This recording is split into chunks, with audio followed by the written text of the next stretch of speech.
Good afternoon. Good afternoon, everybody.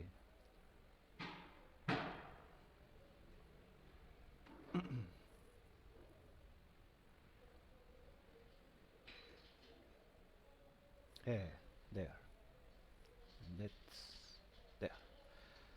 Good afternoon, everybody. Today is January the 5th, 2023. Um, I guess I should watch the camera, right? Well, I don't watch the camera because I am watching my face to be inside. Well, and also if I start thinking, I watch somewhere else. Well, the subject that I wanted to talk today is that, well, I already talked about religion and about other things, but I want to say that my purpose in life is not being a philosopher or a religious person. My purpose in life is to create a new world. Um, of course, the religious thing has a lot to do with this, but um, I would do that regardless of any religious background. But the fact is that 2000 years ago, an individual today known as Jesus Christ said that if you wanted to live a perfect life, you should get rid of the money. Um, that statement was highly misinterpreted. Um, he had, in my humble opinion, such a different life compared to the lives of everybody else in Judea and Galilee at that time, that he just didn't bother to explain anybody why a perfect life is a life without money. He just didn't do it. You had to, uh, you would have to make a jump of faith or not. Most of the people didn't took that jump of faith. After Jesus got out of the sin and his apostles um, took protagonism, it seems that a lot of people started creating a community of sharing, mm? A community of something that in Greek is the word agape. Mm? Sharing food, sharing shelter, sharing clothes, sharing all possessions, right? Anyway, I don't think that got rid of money at that stage, because to get rid of money you have to do a lot of things, most of which weren't hard to do at that time. But at least they created communities where sharing was more important than exchange, right? Well, um, I have a playlist where I added all the videos that I watched that support the idea of creating a moneyless society, a moneyless community, a moneyless system, a moneyless world. Um, it is something that I thought it would take me the rest of my life, and it was the primary reason why I started drinking so much mate every single day, liters and liters and liters of mate every day. And last year, with the help of the computer, I started filming myself in order to count how many liters of mate I drank. And most of the days when I uh, started the recording at about 6:37 and finishing at 11:30 in the night, I would drink 14 liters of mate before any solid food in my stomach. Okay, when I will start later at about 7:30, 8, 8:30, 9, I would drink less liters, about 12 and sometimes 10, but Most days, I mean, more than 90% of the days, I would drink 10 or more liters of mate every single day, um, before any solid food. But I, I was going to say that I trained my stomach to accept solid food, but well, maybe that was the case, or maybe my stomach learned for itself, right? The thing is that several years ago, when I had my stomach full of water, if I ate even a cracker, even a small cracker, my stomach would flush all that water into my guts, uh, and 15 minutes later, I would go to the restroom to evacuate all that liquid, and it was awful. It wasn't nice. But eventually, my stomach learned not to be so picky and accept solid food with it, the stomach, full of water. So today I can have my stomach full of water, ingest some solid food, and nothing happens. My stomach somehow learned to um, not to do what it used to do. So that solid food just somehow, I think it goes to the bottom of the stomach, and the the stomach continues normally. And since what I drink is boiled water, not mid-boiled water, full boiled water, so it has no contamination at all. Not nothing at all, because it is boiled, completely boiled water, no microorganisms in it. So I have the tranquility that my water is completely safe for what my stomach does. And what my stomach does is to filter the boiled water directly into my blood, directly. Okay. Um, so when I eat some food, the food is a contamination. Nevertheless, since my water is boiled, um, most of that contamination is is boiled, and my stomach knows that, and we are working that way for many years now,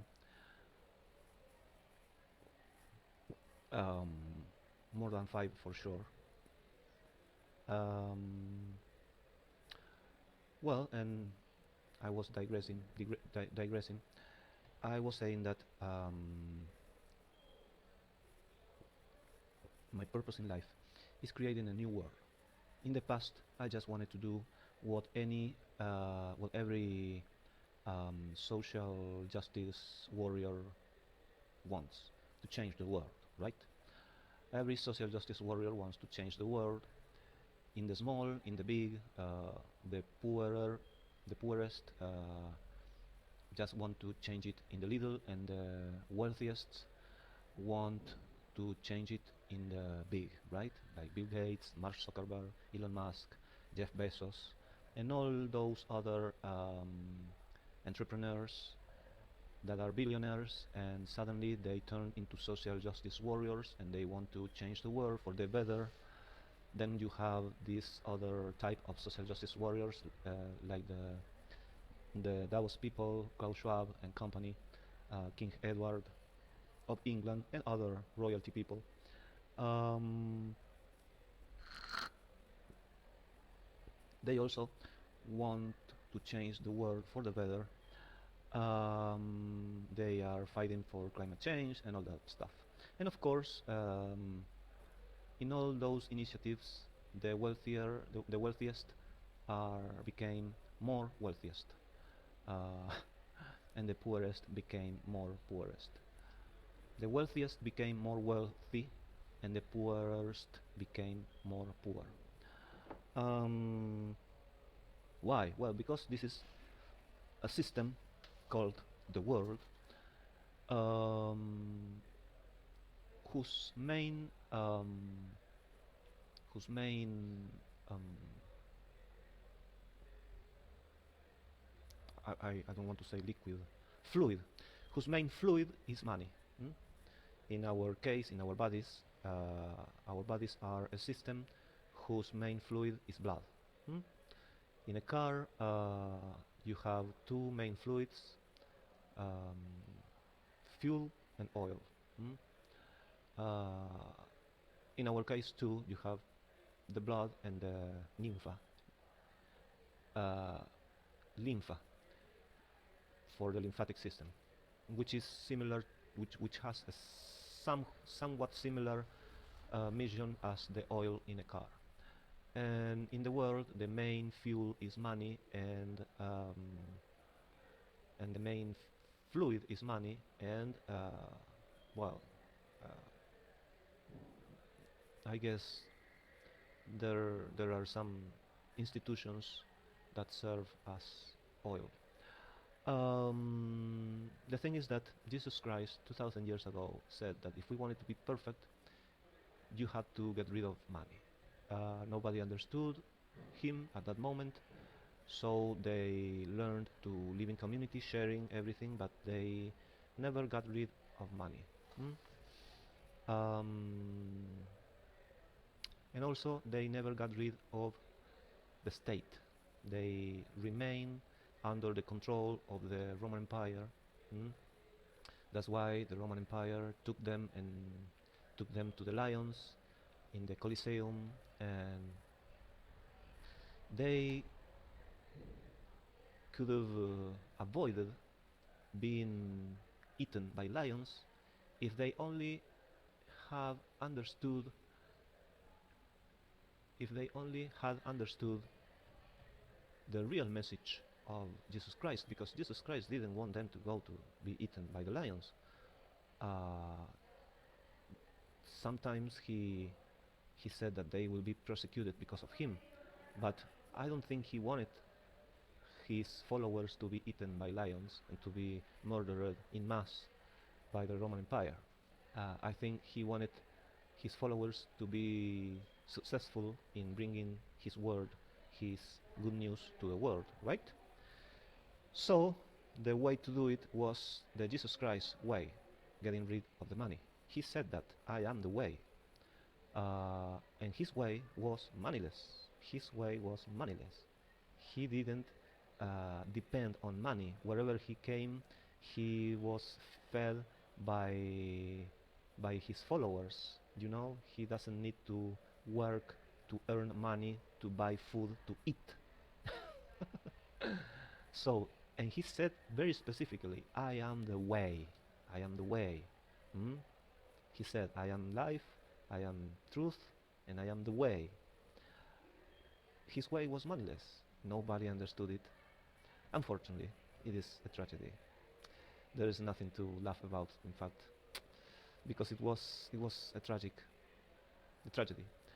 Um, I didn't understood that way either for many, many, many years.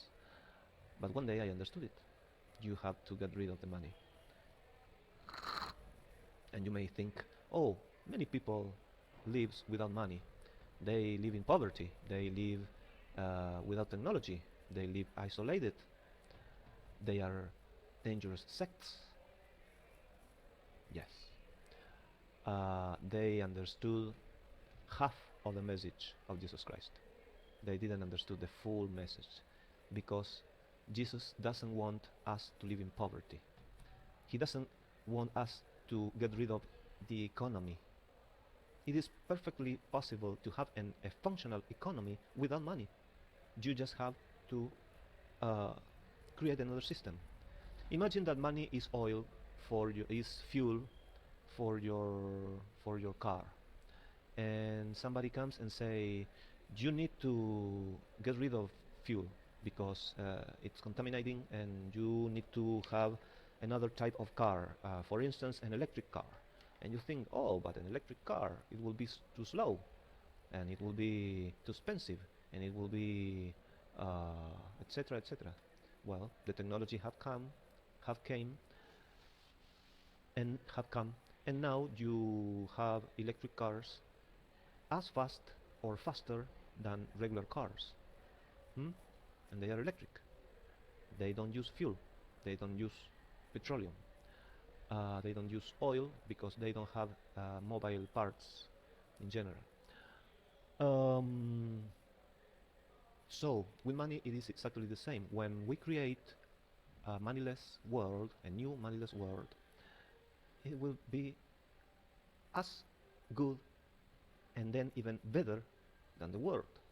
Inventions will cease to be exclusive of the world, and this other moneyless world will start having inventions too.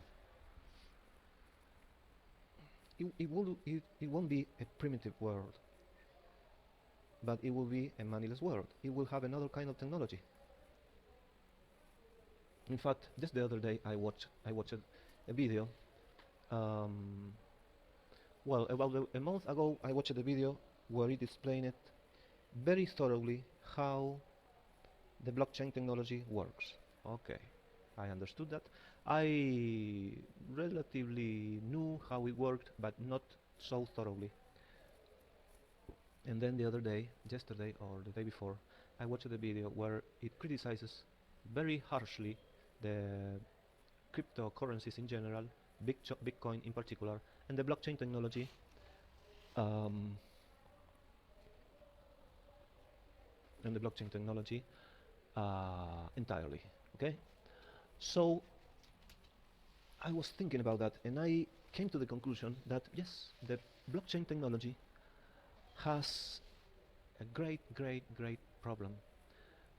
If you if you have a record of all transactions in all computers and you have to do that, uh, well, it is such a complicated procedure that you can do only 7 of those per second. So it is hardly scalable. Hmm? So I just thought, well, let's get rid of the blockchain system and let's create an alternate system to blockchain. And I just have the idea. It will have the same functionalities of blockchain technology without all the problems. Mm? Um,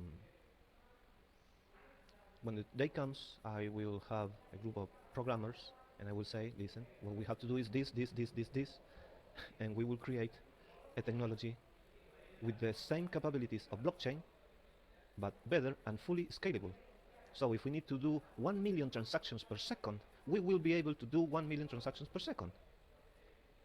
But it will be, all those transactions will be secure and will be permanent and will be traceable. Hmm? Because you don't need to keep track of all the transactions from the very first one to the last one and have that database in every single computer out there, and also you don't need that cryptography thing that consumes so much energy. You don't need that. You don't need that. What you want is a means of um, inchangeability of the data, right? So if you want your data not to be changeable from an outside hacker, you have to know that when an outside hacker enters into your database and change anything, before that change get in place, you need to compare that change with the other part somewhere. And if that change doesn't match with the other part, that change won't be accepted. So you need to create transactions in several parts at the same time and record the databases in several parts at the same time. So you open several databases at the same time, you make the changes at the same time, you make the verifications at the same time, you write the changes at the same time, and you close the databases at the same time, and that's it. And then nobody can come and change your database, because the only way to change something is to open all the databases that were opened originally in order to make a change. And you have to make the change in all databases at the same time. Every computer has to write something, and that something has to be the same thing in every single computer. For instance, let's suppose me and 9 friends are going to write to create a register in the database. Okay. Well, so uh, each one of us have a copy of that database. So each and every one of us send the order to our computer to open the database. Hmm? Now, uh, for the system to open the database, the system has to ask the other 9 parts if they received an order to open the database. And if the 10 computers received an order to open the database will be open. Otherwise, the database won't be opened. Then, after the database is open, you instruct your computer to create a register with with a certain information, and the other 9 participants will instruct their computers with the same information. So the system will ask the other 9 counterparts if they received an order to create a register with a certain information, and that information has to be exactly the same for the 10 computers. If that is the case, the register will be made in every one of the 10 databases, and then if everything goes alright, the 10 databases will be closed, and that information will be permanent and will be impossible to be hacked or changed in every way or form. And you don't need a blockchain to do that. Of course, the technical details, I don't have them at this moment. I guess I don't have the technical information or the technical instruction to do such a thing. But what I know is that blockchain is a waste of energy, resources, and it is like trying to put a nail with a pneumatic hammer.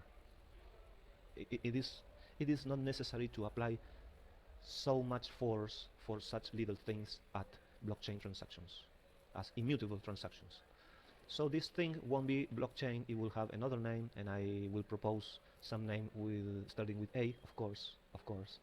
Um, and with that thing, we are going to create a new economy, a new economy not based on money, but it will be a functional economy. It will work really well.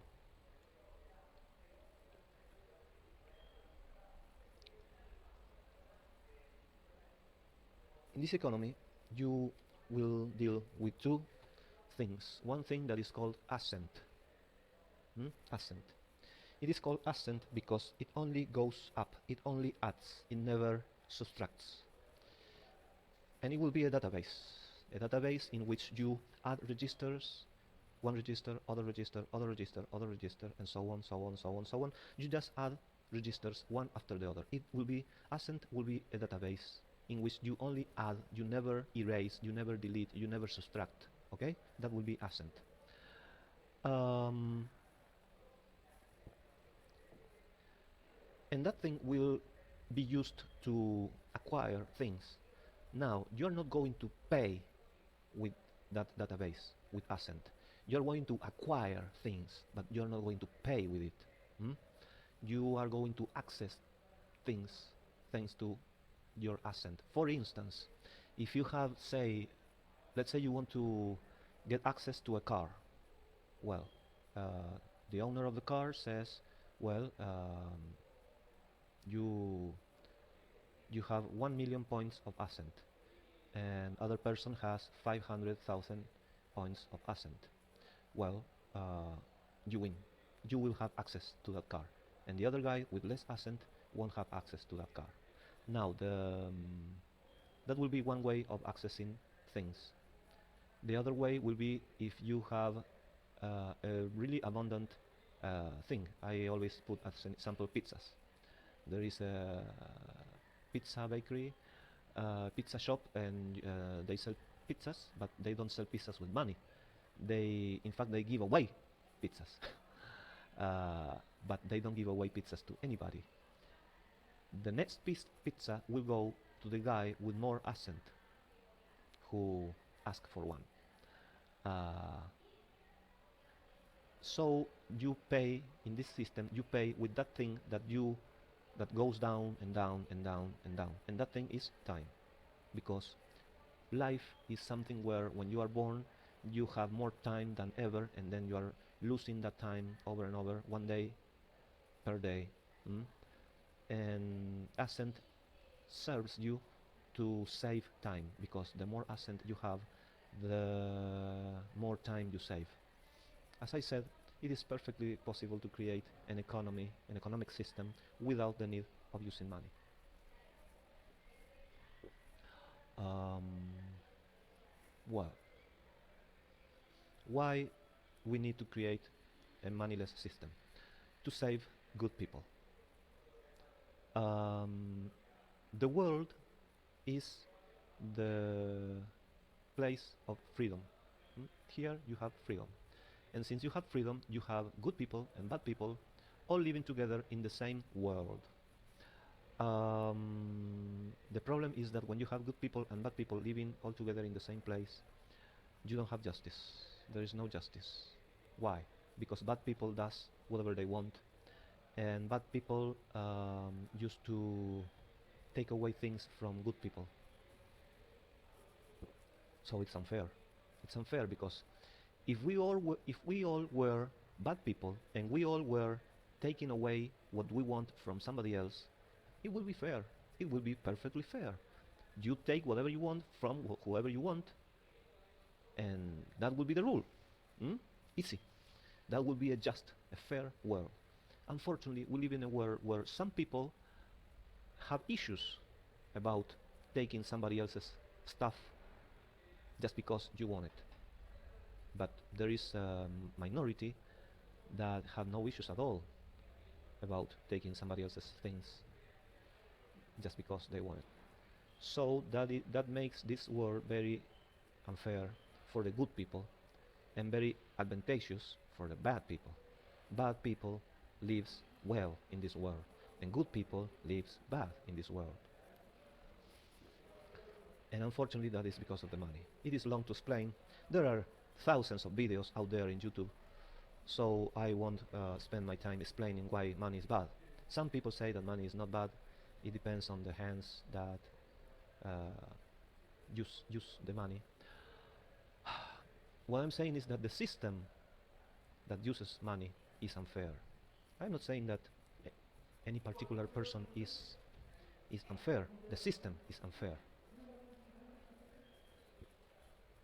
And in a world of freedom, you shouldn't complain about a tiny minority that take away things from other people by force or by um, deceiving them just because they want them. It is the world of freedom.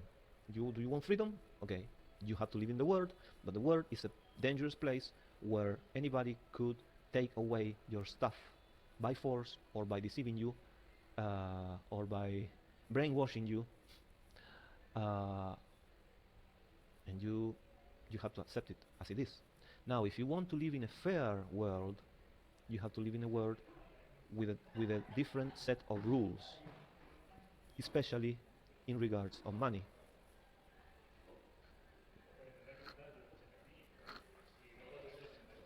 Um, you know, money is not just something that you interchange um, primitively as in the past. Today, money is a really complex thing. You make work a lot of hours and you take certain money, but another person working the same amount of hours earns much more money than you. Sometimes it is because that person is doing something better than you, useful than you, more useful than you. But sometimes it is just because it is the way it is. So it is an unfair, really unfair system. Hmm? And when you have that money, you may buy things, you may acquire things, but behold, you may acquire things by one price in a certain place and by another different price in another place. And you may go around the world and you will find that thing that you are looking for very cheap or very expensive depending where you look for. That is not fair either. And that is the world. So the world is a world of freedom but unfairness. Hmm? Now, I know that at first, when I first started thinking about creating a new system, I was thinking about a lot of rules, you know, and I had a lot of ideas really similar to communism, fascism, also the most dangerous sects, you know, where there is a leader who makes the rules and everybody else obeys. It was a typical chapter of Black Mirror, the ideas that I have in my mind. And at first, the economy that I wanted to create without money was typically a social score system, like the Chinese social score system of today. It was basically the same thing. I wasn't creating nothing new. The Chinese had the same idea and were implementing it for years. So I had to change. And also I had to change because I really didn't want to create a world without freedom. And it was hard to create a world without freedom. And most especially, it was hard to create a world um, where to create a meritocratic world without surveillance. It was hard to create a world like that. So I eventually create the concept of self-surveillance. And since I like Greek very much, this is the word for that concept. Otepiteresi. Hmm? Otepiteresi. Out comes from autos, meaning self, to yourself, and epiteresi has a meaning somewhat related to uh, surveillance. Okay, so autoepiteresi is something that consists of you um, informing what you do whenever you want to do it. So nobody is sur surveillance. What is the word? Nobody's watching you. Nobody's watching what you do or what you don't do. Nobody. Nobody cares what you do, what you don't do. No, you are free and you are not under any control from anybody.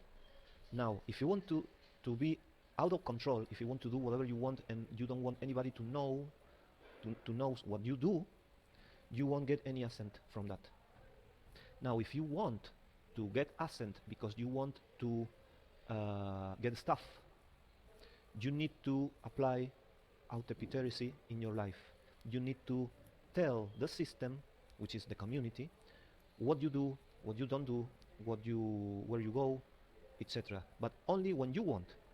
If you want to do it. If you don't want to do it, you don't do it. If you, for instance, this is a bad example. If you are in the community and you say, oh, I need accent, I will go to the church, I will do this good stuff. So you say to the system, you take a picture of yourself, go into the church or doing some good stuff to receive the accent associated with that. But then you want to go to the casino to spend money irresponsibly. Then you don't say that to anybody. That's it. If you want to stop smoking and you want to receive assent from that, well, so you submit yourself to a machine that will measure your level of nicotine, for instance. But if you want to smoke a cigarette, you don't do it, and that's it. You receive 0 points of assent. Um, Between brackets, I want to say that a point of assent, I call it an ace. AS. Mm. So you take 0 aces, 0 aces if you are not doing something that the community will want to know. Mm? Well, another thing that I want to say is that when you start a system or a community or what I want to create, most of the, well, this will be before being a system or a community or whatever, this will be a movement, okay? Like the humanist movement that Silo created several decades ago in my same city. Um, so I want to create a movement. It will be the Airist movement. Um, but most movements start located in a certain city, in a certain town, in a certain country, whatever. I want to create, I want to take advantage of this new technology and create this movement spread all around the globe. Mm. I I want to create. I want the movement to be officially launched when we have 64k members. And you may wonder why 64k members? Well, because it is 266 square. Mm? Um,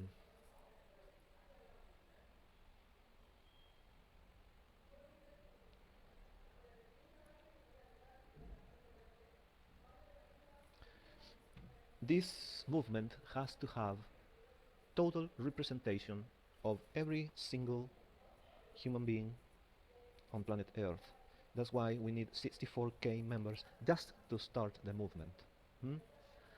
I guess there are less than 64k um,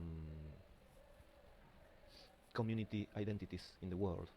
You know, call it tribes or neighborhoods or towns or whatever. I think there are less than 64k, and there will be rewards for the people to search for people um, not not represented still in this movement. For instance, if I want to um, invite somebody to the movement, the more isolated that person be, the more assent I will get. Mm? So I won't try to invite somebody who lives next door. I will try to invite somebody in Africa, in Asia, in Oceania, etc. And somebody in Europe will do the same. Somebody in Asia will try to invite somebody in America, in Europe, Africa, Oceania, etc. Well, almost 1 hour. I think that's enough. Well, tomorrow I will continue talking. See you tomorrow. Bye bye.